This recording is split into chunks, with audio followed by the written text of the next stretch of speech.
Howdy, howdy, everybody. Zandy Dandy here. Today we're going to be looking at Bad North Jotun Edition. This is a island defense strategy roguelike, indie roguelike, with procedurally generated islands with some kind of, I guess, XCOM-iness where you use commanders to control your squads. It's available on Steam for $15. It was originally developed by Published Concept and released in 2018. Their only notable game being Bad North. And again, this is one of my favorite indie strategy games, so I really hope to see more from them. It's a very unique game with this just beautiful 2D art style and this phenomenal soundtrack. One of their most notable team members is Oscar Stahlberg, who is the art director for this, and is a big reason why this game is so much fun, because the art really sells it. You're gonna see in a second. It's just gorgeous. He's done, I believe it's Townburg or Township. It was a 2020 or 2021 title release, just a little island builder that kind of uses, and town builder that uses the procedural generation similar to this game. It's a little cheap game you can play for fun. That's really it. It was published by Rolf Fury, who's most known for their Kingdom series, West of Dead, and Goner. Titles I haven't covered on this channel yet, but hopefully one day will, because, or I plan to, because those are some of my favorite games. They're just a phenomenal publisher who has done so many indie titles, and I'm sure someone watching this has totally played Kingdom. At least this was originally on Game Pass, just like Kingdom, West of Dead, and Goner. A lot of the games end up on Game Pass. I think most of their new titles are right now. Sadly, it's not on there anymore, so if you do want to play, it's on Steam. That's why I bought the Steam version, because I love this game. So let's hop into it. So the settings are pretty basic. It is a 2D game. You're really not going to get too much here. However, it being primarily a mouse-centered game, it is nice that there's a lot of keyboard options. You can change a lot of things, because this game can pretty much be played with just a keyboard. Or not a keyboard, I mean a mouse. It has gamepad support too. So it's, I haven't played it with gamepad, but I actually could see this being very, very easy to play on gamepad. It can be a very relaxing game, but it can also be brutally hard with the roguelike elements. So there's a codex, so you can see what I have unlocked right now. I haven't really played the Steam version too much. I did just buy this game again. I pretty much played it to completion for Game Pass, and then I had really no reason to play it until I got the itch. So, and I really just wanted to support the devs. Hopefully, again, like I said, they'll do something else, because I love this game. We're gonna start a new game. You have your difficulty settings: easy, normal, hard. We're gonna try and give hard a go. We'll see. Hard is pretty hard, especially early in the game. You're subject to a lot of roguelike elements. So character customization comes down to pretty much just picking a character like Hilda, and Cerdic. It doesn't really change anything else, but then you do get talents that are unlockable. As you play the map, you'll see this kind of FTL grid. You can find commanders and items, and they can be permanently unlocked, sometimes with like white banners or golden rims for items to permanently give you those traits and items. I don't have any items, but I do have the skillful trait, which gives me reduced skill down cost, or skill cost. All right, so we're gonna begin the game. I definitely recommend playing on normal to get started. Hard can be just pretty brutal. The game's telling you right there, yeah, white backgrounds will unlock new traits. So you do kind of have to play through this a lot, because you really don't get a lot of starting traits you can keep early on. So this is our starting home, Herring Golan. This is our home. So every island is procedurally generated. No two have been too similar, except for maybe the starting islands, because they're pretty much this basic. So your camera is centered around the island. Sorry for just spinning it there, but I can zoom in and stuff. We have an enemy boat coming here. If I left click my guys, it will slow down a little bit. And I can right click in these little grids to move them. I just pause it really quick. This is our squad leader. So that's I think that's Cerdic there. And these are his characters. There's a lot of different art just based off of what guys you have. I can send Cerdic over here to defend, which I will do. Don't put him on the shore, by the way. When a boat is coming, it will knock him back and get him all killed. There are roughly like 4 units in this game at your disposal. So these guys are swordsmen. That's what they start out with, which is not really even a unit, because you're not going to keep them as swordsmen for long. It's actually pad. You want to upgrade them into other more usable things. So we're going to start this game. Move down here. We're gonna kind of. Oh, we don't want to move in front of that. Actually, you know what? Since we have a choke point like this, we don't even really want to be up there. We just kind of want them to come to us. So we're gonna kind of sit here. So I am gonna highlight really quick. This house here, these units are gonna try and burn down this house, and this is kind of our score system between the islands. We want to defend this house because we'll get coins out of it, which are used for upgrading. So someone doesn't panic from the pause. So it's very, very, very important to get that properly defended, and try and look for islands that have enough houses to level up your crew. Now, right now they are getting kind of low, so I do have to be careful. They will fight to the last man, but when the squad is down to the commander, they can die. Once they're dead, that's it. So yeah, you get a little kill count, and these units will keep like a kind of a kill record. What's cool is you can see on the island what the island looked like. So this is the FTL kind of style of play here, where you're going to pick your islands to go to, and you can see some have more money and stuff like that. Sadly, this is where the game kind of does fall flat in some ways. The roguelikeness of this game can be very punishing. So as you can see, we have this line. If this gets on us, we have to do like a little final stand area, and then we can keep moving on. Kind of like FTL. It's not do or die. You just kind of survive until you can, I think, run away. It's been a while since I've had that happen. But after one turn, it's going to move here, and then here, and then here.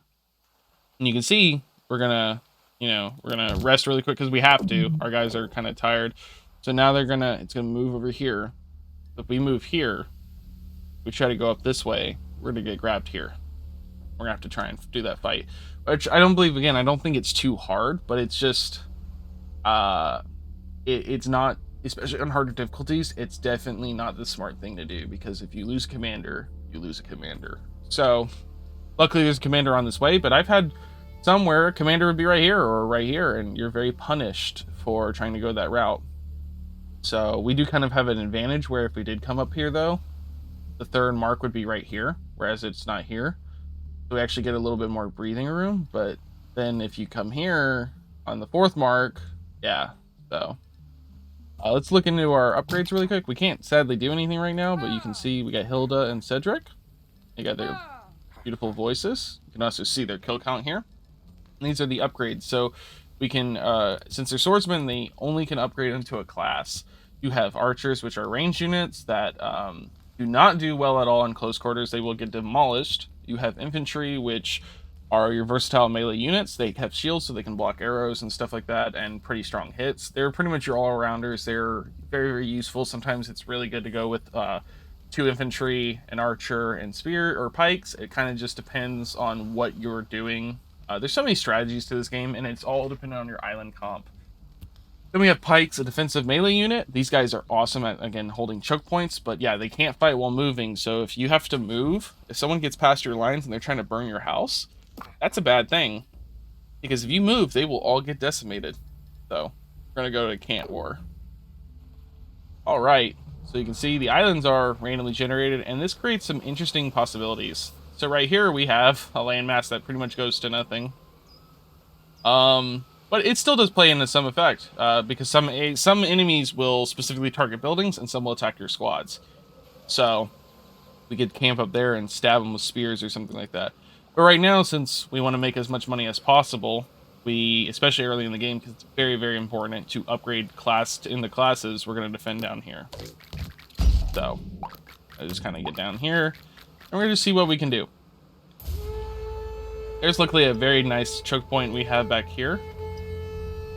We'll see what we can do with that. Alright, so we got these guys coming over here.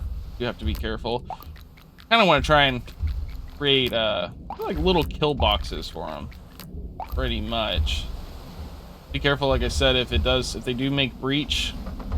Your guys are there, so you kind of pushed him back a little bit. But he wasn't really in range of the boat, because if you stand right in front of it, it'll knock your whole squad over, and even 3 of these guys can kill. That's pretty much 3 kills are guaranteed. The stunning is super important in this game. We'll put the big wave guys here. That's gonna suck to deal with.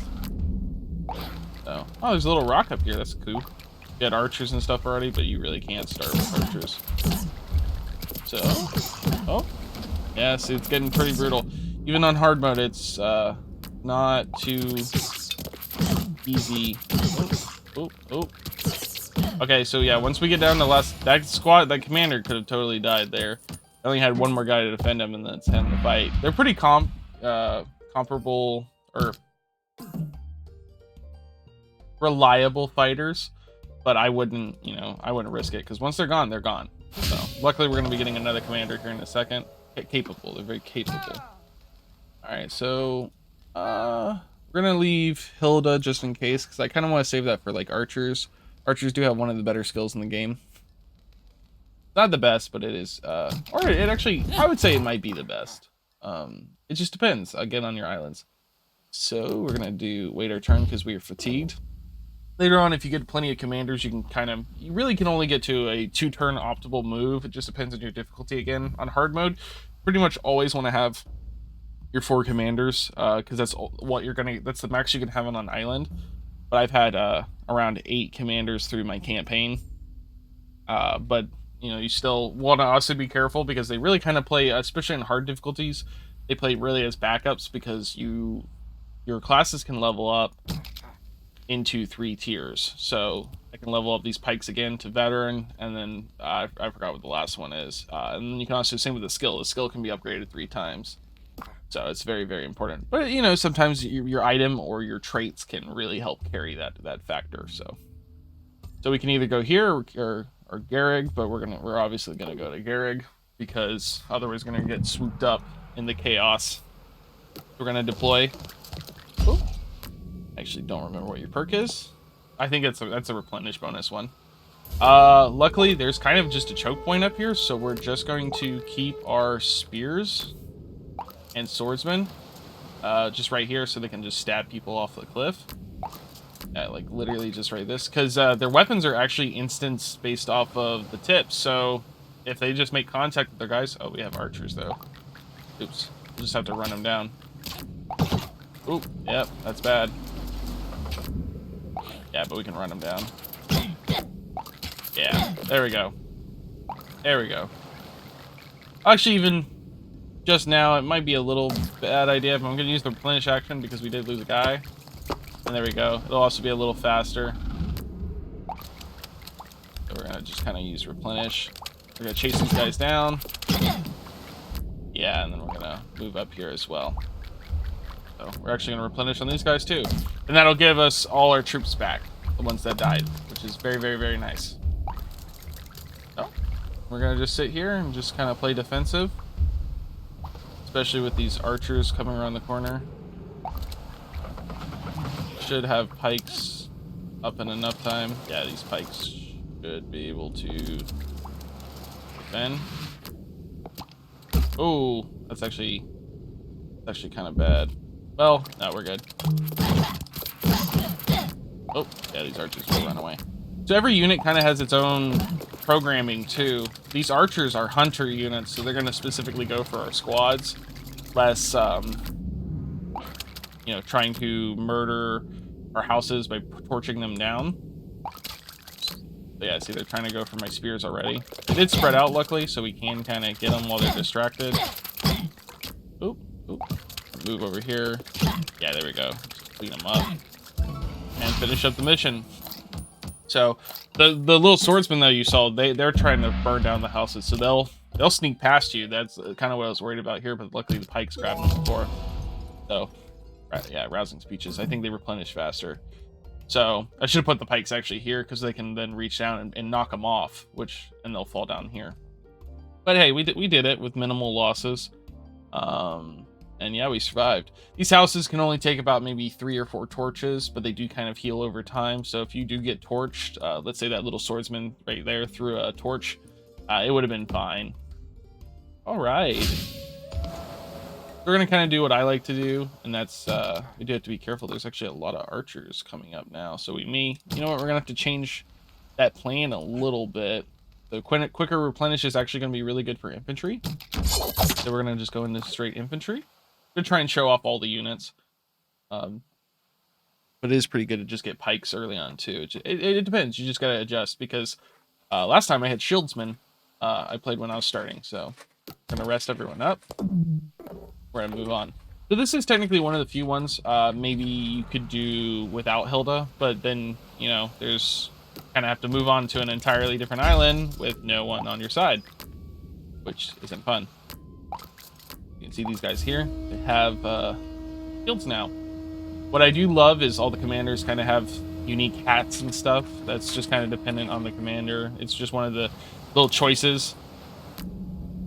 And we're going to put these guys here. And they can totally just block those shots. They won't die. It will be pretty nice and happy there. And they will get butchered.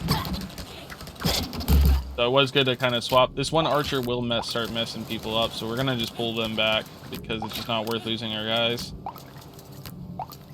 So, yep. Yeah, you can see. I like how the actual arrows will get stuck. Oh, see, yeah, they're trying to torch that building, so we're gonna move up there. Infantry is obviously kind of better at fighting than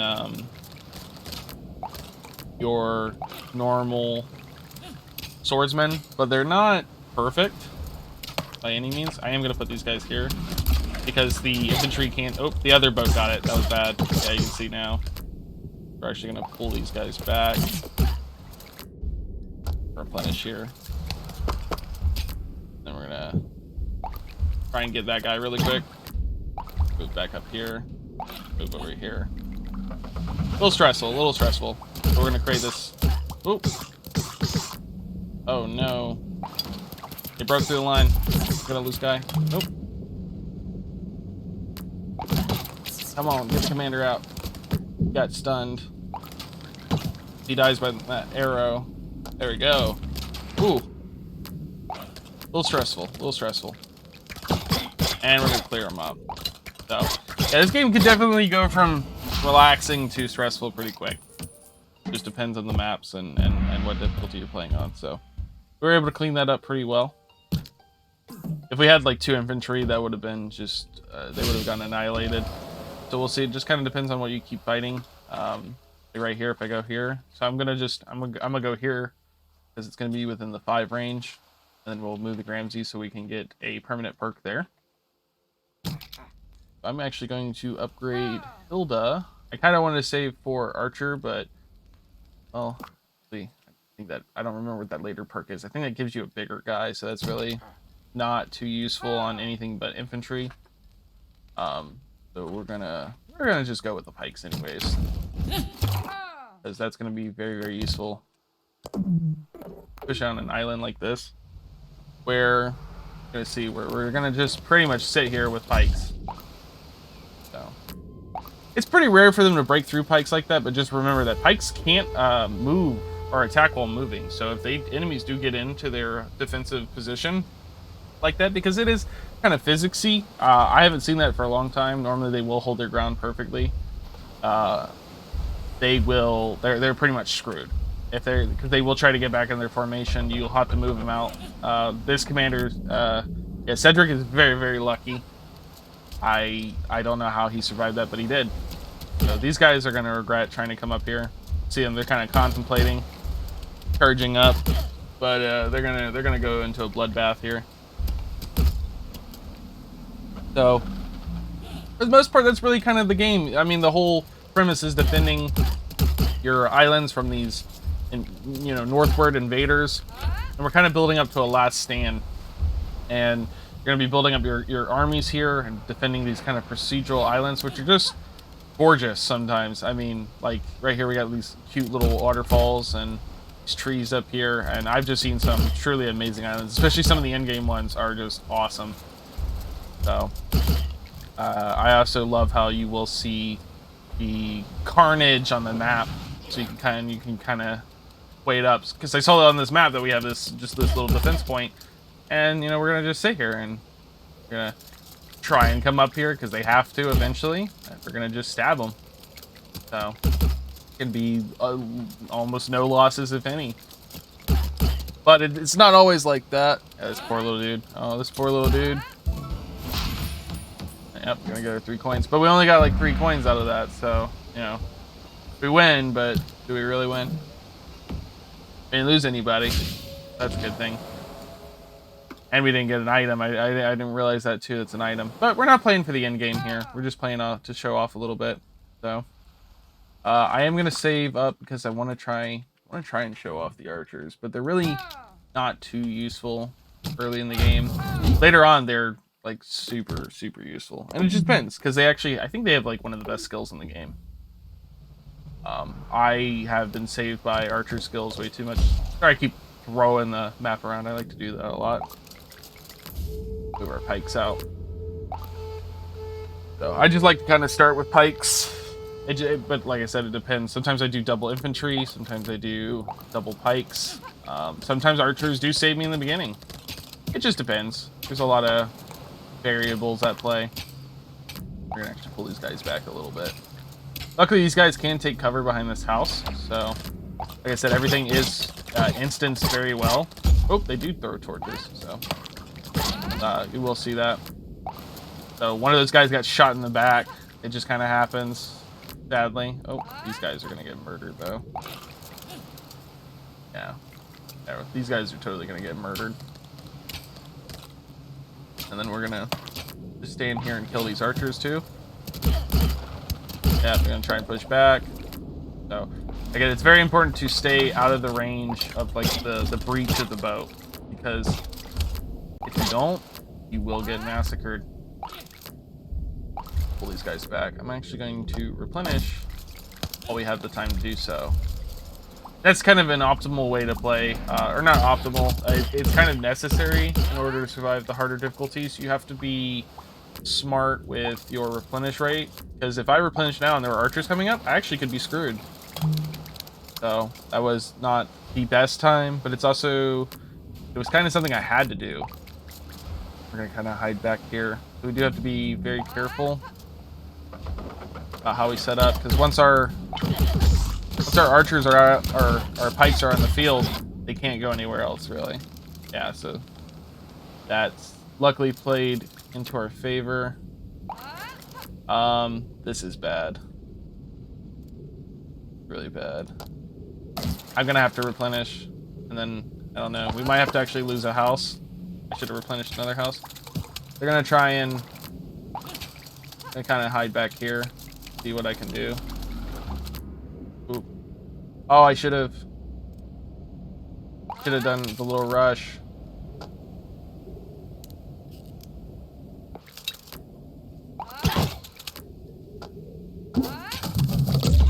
Yeah, we did the little rush there. Replenishing that house. We're gonna move out here. So I just used an ability. You really didn't get to see it too well because it's just kind of chaotic, trying to keep up. I used the shield charge to knock those guys into the water.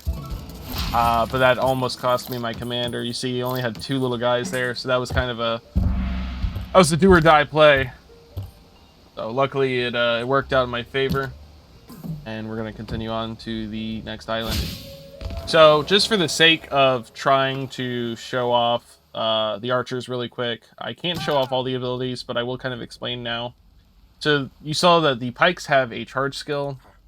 The archers have just a volley skill where you'll click a tile and then they'll shoot up in the air, and then a few seconds later it'll just drop down. It'll stun a lot of enemies and kill them. The swordsmen have probably they have one of the best in terms of like annihilating a unit ability. Like this will destroy everything below it, but it's so hard to use. They have plunge, where they jump off a cliff on the enemies below. It's great if you have pikes on a stairwell and then you drop these guys on something that's heavier, but that's really it.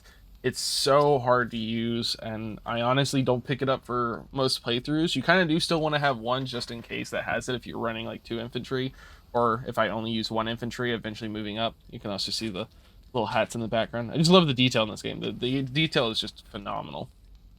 Yeah, it's honestly better to just kind of upgrade your pike skills, or specifically your archer, because I still think that archer is one of the best skills in the game.